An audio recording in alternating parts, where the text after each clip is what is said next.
नमस्कार दोस्तों। आज के इस वीडियो में हम फॉर्म 15G के बारे में डिस्कस करेंगे। तो ये ऐसा एक एप्लीकेशन है दोस्तों जिससे कि आप अपना पैसा टैक्स कटने से बचा सकते हैं। तो अगर आपका इनकम टैक्सेबल इनकम के अंदर आता है तो आप ये फॉर्म भर सकते हैं और ये भरने से आपका जो टीडीएस कटता है, जो बैंक आपका टीडीएस काट लेता है, तो वो कटना बंद हो जाएगा और आप जो है अपना इन्वेस्टमेंट सेफली कर सकते हैं।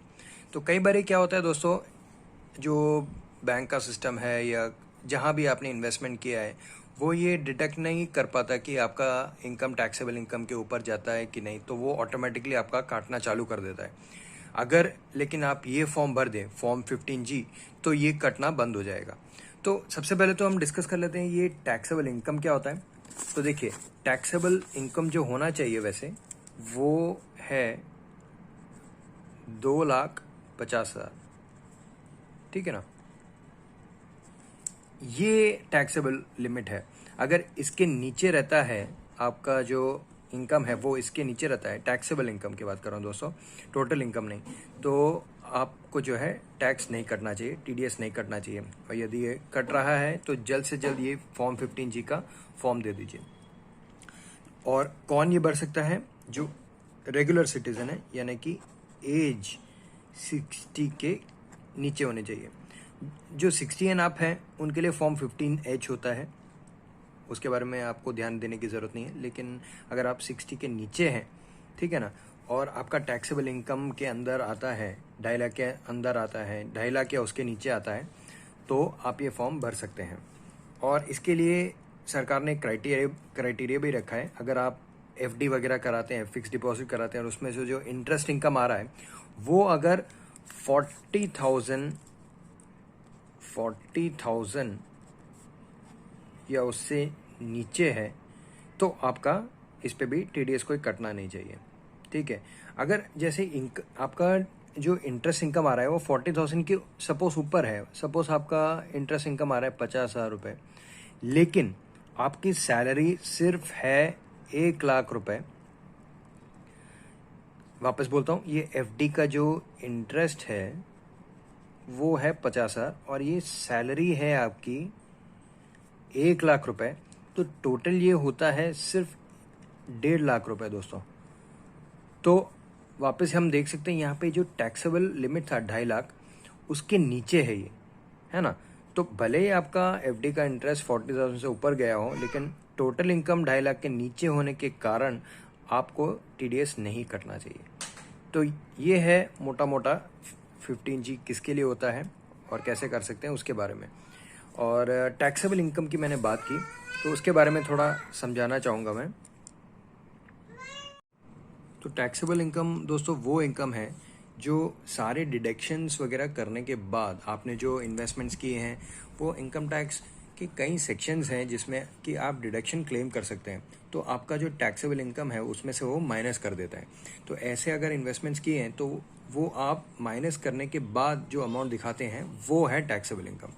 अब यहाँ देखिए, जैसे यहाँ पे हमने दिखाया है कि टोटल इनकम 3 लाख है, ओके, और 3 लाख के बाद हमने यहाँ डिडक्शंस करवाए हैं 2। LIC में 50,000 का इन्वेस्टमेंट है, PPF में 50,000, तो दोनों माइनस करेंगे तो अपना बचता है 2 लाख रुपए। तो 2 लाख यहाँ 2.5 लाख के नीचे है, कम है, तो इसके लिए वो हम 15G के लिए क्लेम कर सकते हैं।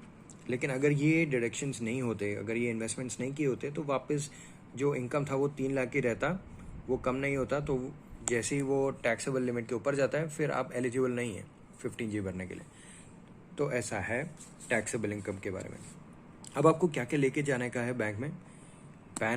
आपका जो पैन कार्ड है उसका एक ज़ेरॉक्स लेके जाइएगा सेल्फ अटेस्ट करके, और एक्नॉलेजमेंट रिसीट। अगर आप ITR भरते हैं तो लास्ट 2 ईयर्स की एक्नॉलेजमेंट रिसीट आपको लेके जानी है साथ में। अगर आप ITR नहीं भरते तो कोई दिक्कत नहीं है, कुछ आपको लेके नहीं जाना, सिर्फ पैन कार्ड आपको लेके जाना है, पैन कार्ड का एक ज़ेरॉक्स, ठीक है ना। अभी हमने समझ लिया है कि टैक्सेबल इनकम क्या है और क्या क्या साथ में लेके जाना है। अब यहाँ देख लेते हैं, यहाँ पे ऐसा फॉर्म है, ये आप ऑनलाइन भी डाउनलोड कर सकते हैं। फॉर्म 15G मारिएगा और आपको पहला लिंक वही आएगा गूगल पे। यहाँ पे देखें, नाम हमने भरा है, पैन नंबर भरा है, और इसके बाद एड्रेस यहाँ पे भरना है आपको। इतना भरने के बाद मोबाइल नंबर। आप टैक्स रिटर्न भरते हैं कि नहीं, तो उसमें हमने नो किया है कि अभी तक किया नहीं है टैक्सेबल इनकम के अंदर, ये तो टैक्स रिटर्न फाइल नहीं किया। फिर एस्टिमेटेड इनकम 2.5 लाख है इस व्यक्ति का, तो 2.5 लाख रुपए यहाँ एस्टिमेटेड इनकम में लिख दिया। और इसके बाद estimated total income for previous year है ये, तो वो भरने की ज़रूरत नहीं है क्योंकि फर्स्ट टाइम भर रहे हैं ये। फिर details of form 15G of previous year, तो कुछ है नहीं। उसके बाद total number of form 15G field, first time है तो यहाँ 0। एग्रीगेट अमाउंट ऑफ इनकम किसके लिए, यहाँ पे देखिए 2,50,000 था एस्टिमेटेड इनकम, तो वही सेम अमाउंट आपको यहाँ पे भी डालना है, दोनों में सेम डाल दिया। फिर डिटेल्स ऑफ इनकम में सैलरी है ये इस व्यक्ति का, साथ में FD का इंटरेस्ट है, तो दोनों यहाँ पे लिख दिया। अब FD का इंटरेस्ट तो लिख दिया, लेकिन वो कौन से FD हैं वो भी आपको मेंशन करना पड़ेगा यहाँ पे। तो 3 FD हैं इनके, वो मेंशन कर दिया है। नेचर ऑफ इनकम क्या है, FD का इंटरेस्ट, और यहाँ पे सिग्नेचर ऑफ द डिक्लेरेशन यहाँ पे एक साइन कर दिया। अब यहाँ पे एक और डिक्लेरेशन लिया गया है व्यक्ति का, तो यहाँ पे नाम लिख दिया है और असेसमेंट ईयर वो सब लिखा है, डेट और सिग्नेचर कर दिया वापस। ठीक है ना दोस्तों, इतना ही है फॉर्म 15G में, कुछ इतना हार्ड एंड फास्ट रूल नहीं है।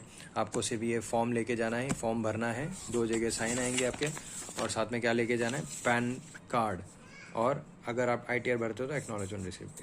इसके सिवाय आपको कुछ नहीं लेके जाना।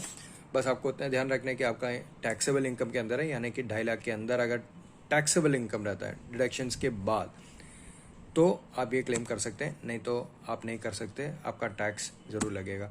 और अगर आप झूठा क्लेम देते हैं कि आपका इनकम 2.5 लाख ही है, लेकिन हो सकता है आपका इनकम 5 लाख 6 लाख ऐसा हो, और आप यहाँ झूठ लिख के दे रहे हैं कि 2.5 लाख की मेरा टैक्स नहीं कटना चाहिए, तो फिर आपको पेनल्टी और लग सकता है। इसलिए ऐसा कभी मत करिएगा। ठीक है ना दोस्तों, आपको कुछ भी समस्या है मेरे को कमेंट सेक्शन में लिख के बताइएगा। I will be more than happy to help you guys. Thank you guys.